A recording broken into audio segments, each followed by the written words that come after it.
Saya ucapkan selamat berjumpa kembali di dalam kasih Kristus. Sebelum kita akan mendengarkan kembali kebenaran firman Allah, saya ajak saudara semuanya untuk menundukkan kepala, masuk di dalam doa.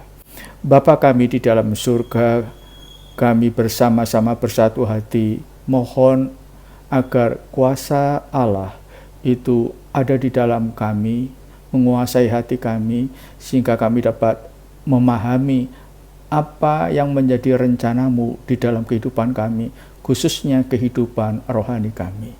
Terpujilah namamu. Dalam nama Tuhan Yesus Kristus, kami sudah berdoa, haleluya, amin.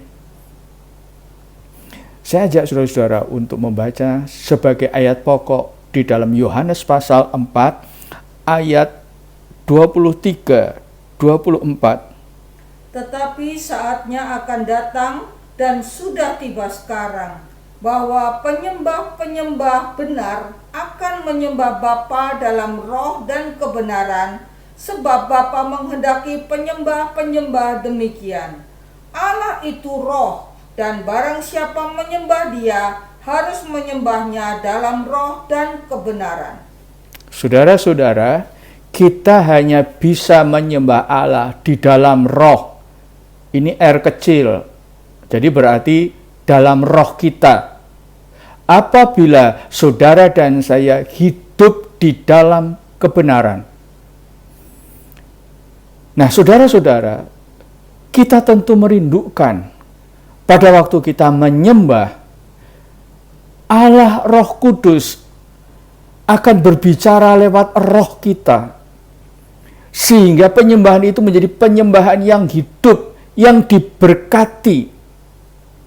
Tidak digerakkan oleh emosi, oleh gagasan-gagasan kita. Tapi Allah Roh Kudus yang bekerja lewat roh kita. Nah, yang pertama kita akan pelajari hidup di dalam kebenaran. Itu seperti apa? Kita baca di dalam Yohanes pasal 4 ayat 15 sampai 19. Kata perempuan itu kepadanya, "Tuhan, berikanlah aku air itu, supaya aku tidak haus dan tidak usah datang lagi ke sini untuk menimba air." Kata Yesus kepadanya, "Pergilah, panggillah suamimu yang datang ke sini." Kata perempuan itu, "Aku tidak mempunyai suami." Kata Yesus kepadanya, "Tepat katamu, bahwa engkau tidak mempunyai suami, sebab engkau sudah mempunyai 5 suami, dan yang sekarang padamu bukanlah suamimu. Dalam hal ini engkau berkata benar." Kata perempuan itu kepadanya, "Tuhan, nyata sekarang padaku bahwa engkau seorang nabi." Dari ayat-ayat yang baru saja kita dengar, kita bisa melihat, mengambil kesimpulan dari perempuan Samaria ini. Dia sama sekali tidak berusaha untuk menutupi masa lalunya, untuk menutupi dosanya. Nah, saudara-saudara, kebenaran itu dimulai pada saat saudara dan saya mengakui perbuatan-perbuatan kita, pelanggaran-pelanggaran kita. Kadang-kadang kita sebagai anak-anak Tuhan, karena alasan-alasan tertentu, kita takut untuk mengemukakan kebenaran-kebenaran yang sebenarnya saudara-saudara pernah kita lakukan. Kita tidak jujur kepada Allah.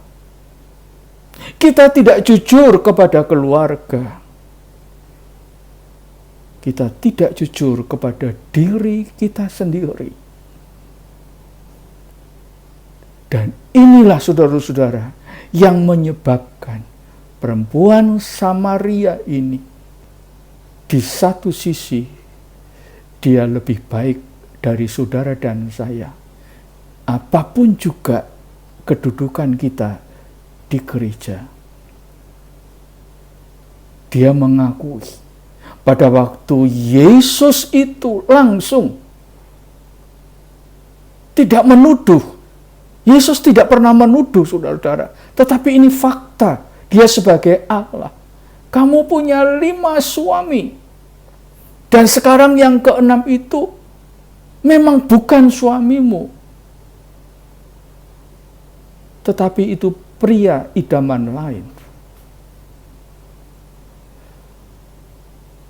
Kemudian ayat 19 kita membaca, "Aku tahu bahwa engkau itu adalah Mesias." Ini luar biasa, saudara-saudara. Nah, inilah awal saudara dan saya bisa menyembah dan menikmati kuasa penyembahan itu karena ada pengakuan dosa kita. Berikutnya, di dalam kebenaran itu ada hal lain, saudara-saudara, yang perlu juga kita perhatikan. Coba kita baca di dalam 1 Samuel pasal 15 ayat 23. "Beginilah firman Tuhan semesta alam.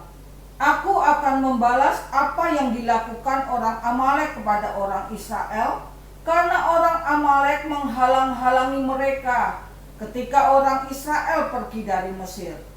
Jadi, pergilah sekarang, kalahkanlah orang Amalek, tumpaslah segala yang ada padanya, dan janganlah ada belas kasihan kepadanya. Bunuhlah semua laki-laki maupun perempuan, kanak-kanak maupun anak-anak yang menyusu, lembu maupun domba, unta maupun keledai." Tuhan perintahkan, bunuh itu orang Amalek beserta dengan binatang peliharaannya. Tumpas semuanya itu. Jadi tegas, keras, kelihatannya tidak berperi kemanusiaan.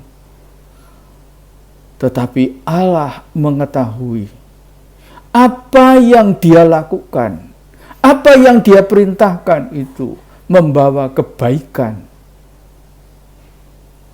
bagi kita semuanya. Kita lanjutkan ayat yang ke-9.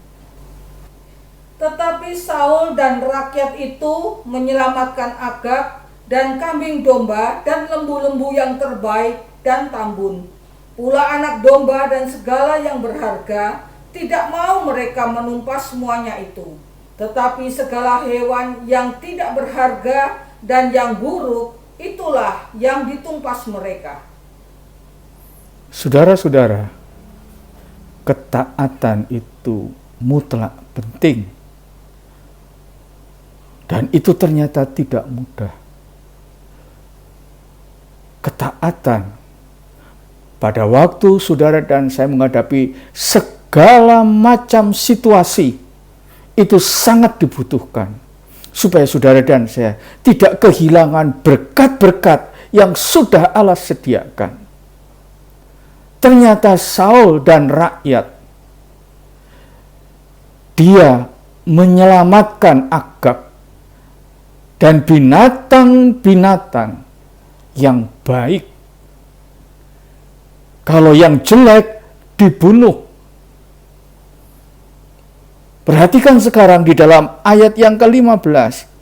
Jawab Saul, semuanya itu dibawa daripada orang Amalek, sebab rakyat menyelamatkan kambing domba dan lembu-lembu yang terbaik dengan maksud untuk mempersembahkan korban kepada Tuhan Allahmu, tetapi selebihnya telah kami tumpas.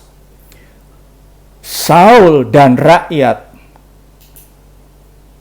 juga tidak jarang di antara kita berpikiran, pada waktu kita sedikit tidak mentaati kebenaran firman Allah, tetapi tujuannya supaya kita bisa berbuat lebih banyak kepada Tuhan, maka kita anggap itu benar. Di dalam kamus Allah, saudara-saudara, itu tidak pernah menemukan kata-kata setengah benar.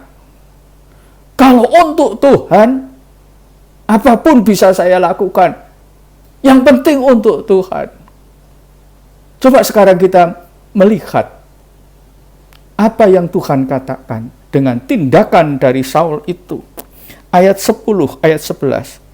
Lalu datanglah firman Tuhan kepada Samuel demikian, Aku menyesal karena aku telah menjadikan Saul raja, sebab ia telah berbalik daripada aku dan tidak melaksanakan firman-Ku.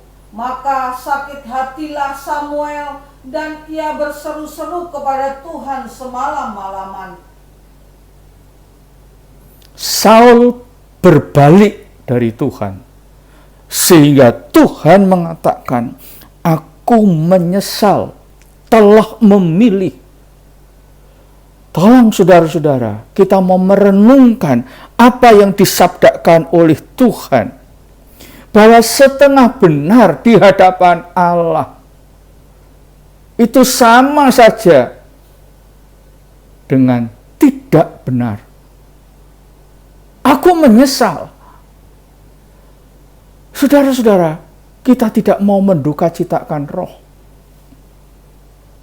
dengan tindakan-tindakan yang kita anggap, kita pandang itu benar.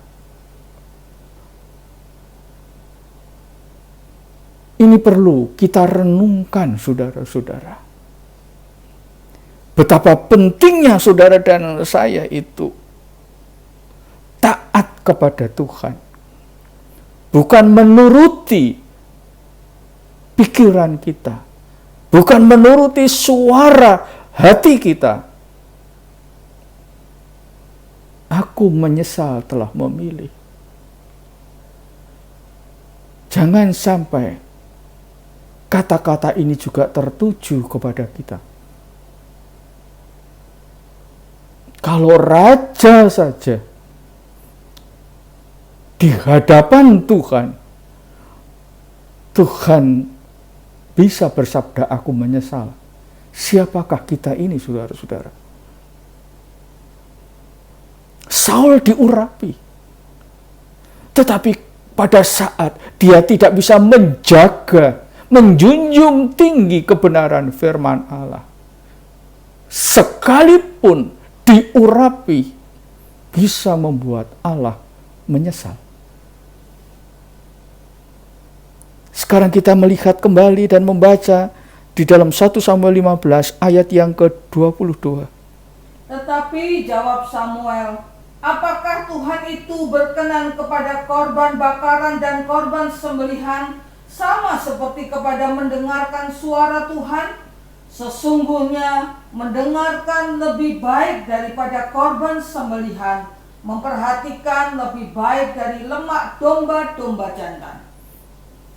Ini kesimpulan dari semua yang dilakukan oleh Saul dan rakyatnya, bahwa mendengar itu lebih baik daripada korban. Saudara-saudara, kita perlu belajar pada pagi hari ini bahwa orang yang melakukan kebenaran itu adalah orang atau anak-anak Tuhan yang mengakui kalau dia salah dan yang mengutamakan ketaatan lebih daripada korban.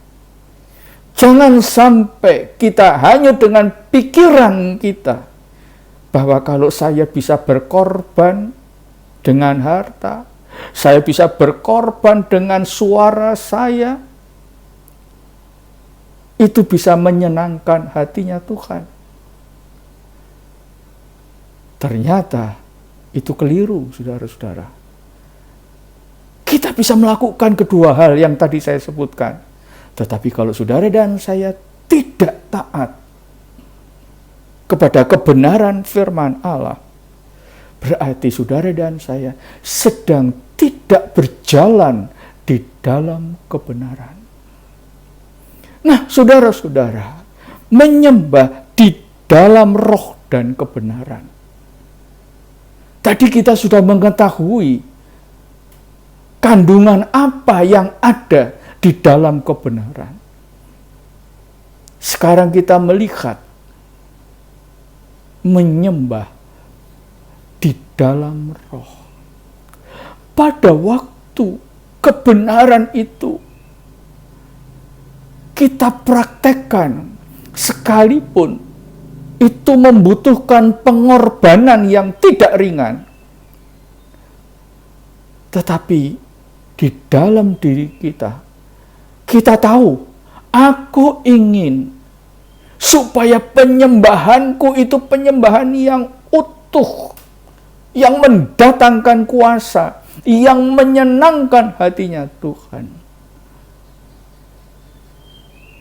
Dan Tuhan berkata, menyembahlah di dalam roh. Penyembahan di dalam roh itu dimulai dari dalam hati saudara dan saya. Siapa diri kita di hadapan Allah? Itu yang menjawab, bukan kata-kata, tapi hati nurani kita. Siapakah kita di hadapan Allah? Waktu saudara dan saya menyadari siapa kita di hadapan Allah, maka kita akan melihat, kita bisa memahami sebagaimana Yesus berkata kepada perempuan Samaria. Perempuan Samaria tadinya berkata dengan penuh kebanggaan, aku kalau berbakti, aku itu berbakti di Bukit Gerisim. Bukan sembarang bukit ini, saudara-saudara. Bukit yang mereka keramatkan.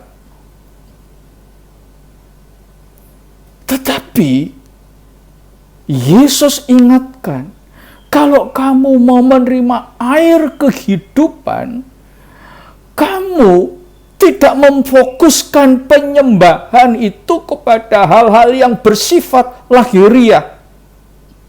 Penyembahan itu berkaitan dengan hal-hal yang bersifat spiritual.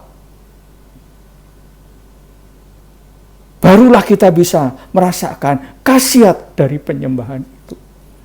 Apa maksudnya penyembahan secara spiritual yang menyenangkan hatinya Tuhan? Mazmur 51 ayat 8. Sesungguhnya engkau berkenan akan kebenaran dalam batin, dan dengan diam-diam engkau memberitahukan hikmat kepadaku. Sesungguhnya engkau berkenan kepada kebenaran dalam batin. Jadi rupa-rupanya, saudara-saudara, apa yang dulu pernah disabdakan dan dialami oleh Daud, itu sekarang menjadi realita. Aku itu lebih senang kalau aku jatuh ke dalam tangan Allah daripada jatuh ke dalam tangan manusia. Penyembahan dalam batin. Ada harapan, saudara-saudara. Inilah. Jadi penyembahan dalam roh itu berkaitan dengan hati kita, dengan batin kita. Nah, kalau batin itu tidak lagi menuduh saudara dan kita. Sorry, tutup ya. Jadi kalau batin kita itu sudah merasakan damai sejahtera, karena diri kita itu tidak mempermalukan apa yang pernah kita lakukan. Sehingga ada ketenangan, ada kesejahteraan, tidak tertuduh. Baru kita sekarang bisa merasakan bagaimana Roh Kudus itu bekerja. Roma 8 ayat yang ke-26. Demikian juga Roh membantu kita dalam kelemahan kita, sebab kita tidak tahu bagaimana sebenarnya harus berdoa. Tetapi Roh sendiri berdoa untuk kita kepada Allah dengan keluhan-keluhan yang tidak terucapkan. Kelemahan apa yang dimaksud di dalam ayat ini? Kelemahan fisik? Tentu tidak. Kelemahan pikiran? Tidak. Mungkin kita bisa berpikir dengan jernih. Kita memiliki fisik yang kuat, yang sehat. Tapi kelemahan di sini adalah kelemahan yang bersifat rohani, yang bersifat spiritual. Dan tanpa kita sadari, kadang-kadang ini tidak terpikirkan. Maka roh itu perlu membantu di dalam kita menyembah. Supaya kelemahan-kelemahan spiritual, supaya keraguan-raguan, tidak memiliki iman yang teguh, itu dibantu oleh Roh. Roh Kudus mengkuatkan roh kita, hati kita. Dan hasilnya kita bisa membaca dalam Roma 9 ayat yang ke-15. Sebab ia berfirman kepada Musa, Aku akan menaruh belas kasihan kepada siapa aku mau menaruh belas kasihan, dan aku akan bermurah hati kepada siapa aku mau bermurah hati. Aku akan menaruh belas kasihan kepada siapa aku menaruh belas kasihan. Jadi rupa-rupanya yang perlu kita tahu adalah Allah yang bertindak, Allah yang bekerja. Maka ada nyanyian, Allah turut bekerja dalam segala perkara. Jadi Allah yang bekerja. Kapan dan apa bentuknya pekerjaan Allah? Aku akan membantu kelemahan kamu. Waktu apa yang menjadi kelemahan spiritual kita, itu dijamah oleh Roh Kudus, maka saudara dan saya memiliki iman yang luar biasa, iman yang hidup. Puji Tuhan. Jadi iman yang hidup adalah iman yang didiami, yang digerakkan oleh Roh Kudus. Nah, kemudian Tuhan juga bersabda demikian, aku akan menaruh atau aku akan bermurah hati kepada siapa aku bermurah hati. Kata bermurah hati itu di dalam bahasa lain itu compassion. Compassion itu artinya ingin menghibur, ingin menolong. Ini digerakkan oleh perasaan kasih Allah. Aku ingin menolong. Nah, saudara-saudara, taulah sekarang bahwa waktu saudara dan saya menyembah Allah di dalam roh, tatkala kita hidup di dalam kebenaran, maka penyembahan itu dimulai dari dalam hati yang sudah disucikan. Sehingga kita dapat merasakan roh Allah itu membantu kita. Kita dapat merasakan hadirat Allah di dalam diri kita. Maka kalau ada orang yang bertanya, apa tanda-tandanya? Secara lahiriah tidak nampak. Tidak nampak. Orang yang merasakan Allah Roh Kudus bekerja, itu dirasakan pertama di dalam hati. Ini berkaitan dengan roh kita.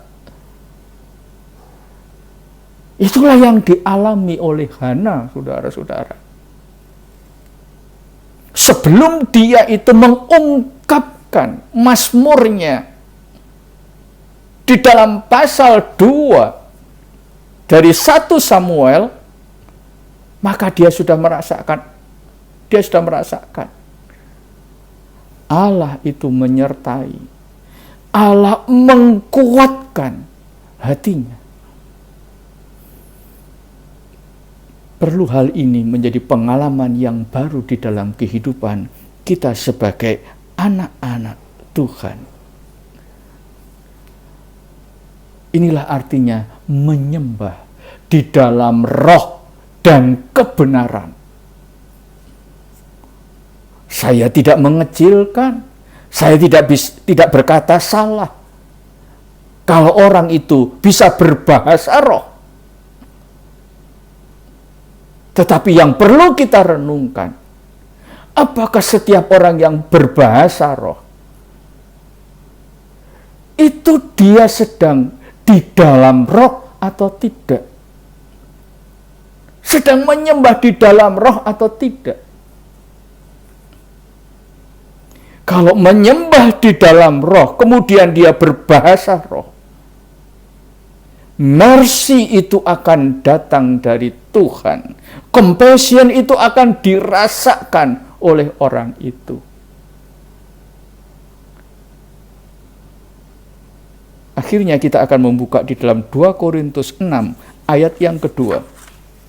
Sebab Allah berfirman, Pada waktu aku berkenan, aku akan mendengarkan engkau. Dan pada hari aku menyelamatkan, aku akan menolong engkau. Sesungguhnya waktu ini adalah waktu perkenanan itu. Sesungguhnya hari ini adalah hari penyelamatan itu. Waktu ini adalah waktu perkenanan. Dan perkenanan itu dikaitkan dengan penyelamatan. Nah, penyelamatan di sini untuk masa depan memang kita rindu untuk tinggal bersama-sama dengan Allah di surga. Tetapi waktu ini adalah waktu perkenanan. Allah masih memberikan kesempatan saudara dan saya. Dan di dalam salah satu dari rangkaian ibadah itu adalah menyembah Dia. Allah berkenan supaya umatnya, kita semuanya menyembah Dia di dalam roh dan kebenaran. Kiranya compassion, kiranya mercy itu dicurahkan, diberikan kepada kita semuanya. Amin. Mari kita tundukkan kepala, kita masuk di dalam doa. Tuhan, kami ingin Tuhan, Engkau tetap menyertai, mendampingi kami, sehingga kami bisa menyembah di dalam roh dan kebenaran. Hasilnya luar biasa. Tidak bisa kami duga. Berkat ini berkat ilahi. Hari ini adalah hari keselamatan. Engkau masih memberikan kesempatan kepada kami untuk menikmati berkat-berkat dari penyembahan yang benar. Terpujilah nama-Mu. Kiranya berkat dari Allah Bapa, kasih sayang Allah Anak, dalam persekutuan Allah Roh Kudus menyertai saudara dan saya saat ini sampai selama-lamanya, dalam nama Tuhan Yesus Kristus. Amin.